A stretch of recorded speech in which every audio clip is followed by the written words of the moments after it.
is a huge secret. You basically rented out your wife's womb to the devil.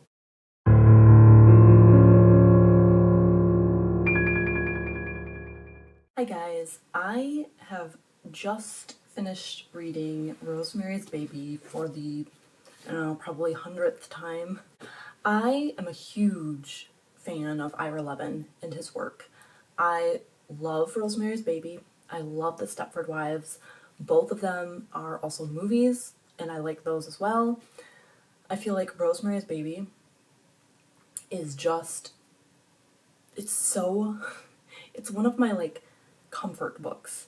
I read this and I just love the world. I love the familiarity of it. I've watched the movie so many times. Roman Polanski took this book and basically turned this book into the screenplay. He changed so little, and some of the dialogue is just exact, and I can hear the actor or actress saying the lines. It's such a weird experience because the book and the movie are so intertwined, and just tons of this book is stage direction for the movie. I highly recommend reading the book. If you like the movie at all, you will like the book. It is mentioned in here that Rosemary resembles Piper Laurie, so Piper Laurie and Mia Farrow are not really similar. I definitely absorb descriptions of the characters and then ignore them and just go with the movie version. That's just like canon for me. So this was published in '67. The movie was '68, and I really should do a review of the movie because it is one of my all-time favorites.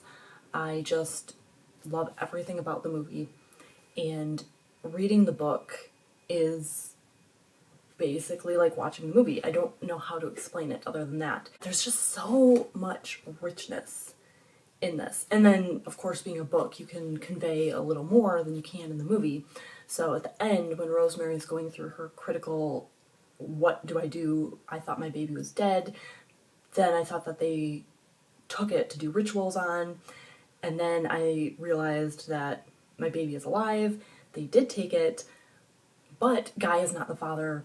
It is actually the offspring of the devil. And, it describes the baby's eyes.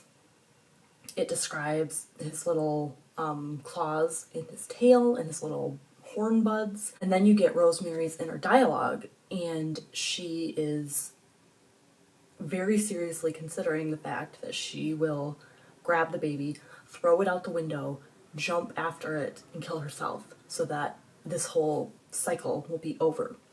So I do like her inner turmoil in this book. It's really good, and she ends up not going through with it because she does have that maternal pull, the kid being, half hers, and she wants a hand in raising it.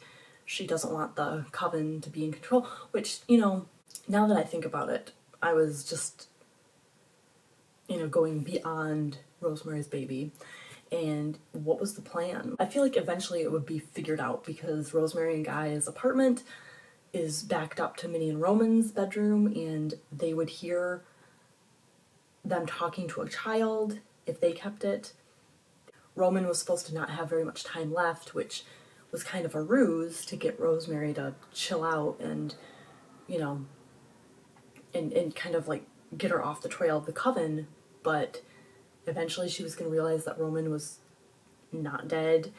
So yeah, it's what would have become of the baby if they hadn't informed Rosemary, or if she hadn't figured all this out? Was Guy always going to be able to keep this a secret? That is a huge secret. You basically rented out your wife's womb to the devil. How do you not ever bring that up? How do you keep that a deep, dark secret? At the end of this paperback, there is an excerpt from Son of Rosemary, which I was never all that interested in. And then in the early 2000s, I decided, you know what, I'm gonna get it. So I do have Son of Rosemary, which I only read the one time. I bought it from Barnes & Noble. I used to buy tons of stuff from Barnes & Noble all the time. I would go there on a weekly basis and just get books. And, you know, I read it once and I never read it again. So I'm guessing that I didn't love it. Of course, now that's 20 years ago. So I really think that that's going to be my next step. I'm going to bring this to work and I'm going to read it and then I will talk about it. I'll make another video. I'm weird. I like to have a book at home that I read and then I like to have a book that I keep in the car. So anytime I have a little bit of, you know, extra time on my hands, I will use that time to read. From what I can remember, I did not like the way that Levin negated everything. It was one of those Dallas type moments where Bobby didn't die. It was a dream. And it kind of cheapened the entire season leading up to that. You know, it was, if you were a Bobby fan, which I love Patrick Duffy, I loved Bobby, I didn't want him to leave. Bobby and Pam, one of the best love stories of all time. And the fact that, you know, he was dead was super, super sad. I don't know if you guys know anything about Dallas, but yeah. And so it kind of negates the first book. And given that I love that world, that universe so much, I don't know, it rubbed me the wrong way and I just never read it again. But I would be curious now to go through it. And, you know, I can't speak as though I've never read it before, but I'm kind of wondering if it's going to be like The Omen, where we have the third Omen where Damien is actually an adult. Because in this, Rosemary has been in a coma for 20, 30 years or whatever, and that's when she wakes up. So Andy would be an adult, much like Damien is an adult in the third Omen. So I don't know, I might actually enjoy it. I do love Ira Levin's writing style. I think he has a very natural way of writing. He does spooky and suspense really well. And I have read a couple of his other books. The names are not coming to me, the titles, but I know I've read one where there was like a futuristic dystopian, well, it was a utopia, but it was basically a dystopian utopia. And it was not really my cup of tea. I don't love futuristic dystopian scenarios. I should reread that one. And I feel like there was another one or two.